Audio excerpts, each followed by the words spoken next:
Hey friends, if Google Chrome is not opening no matter how many times you click it, then simply watch this video. I will guide you through the resolution. So first of all, we will kill the process. So search for Task Manager in the Windows search bar and open the Task Manager window. Expand this one. You'll find the Chrome process here.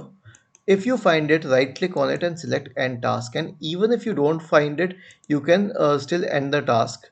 Now, you can search for the word Chrome in the Windows search bar, and after searching for the word Chrome, right click on Google Chrome and select Open File Location.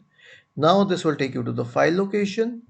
Right click on Google Chrome and select this option to rename the file. Name it .old, Google Chrome .old, and hit enter. Now you can try opening Chrome and it opens very well. So this will resolve the problem, and I'll tell you the reason it could resolve the problem: because the process was bad. Even if you restarted your computer, it would have been very helpful. If this was helpful, then please subscribe to our channel because we really need subscribers. Thank you for watching this video and have a nice day.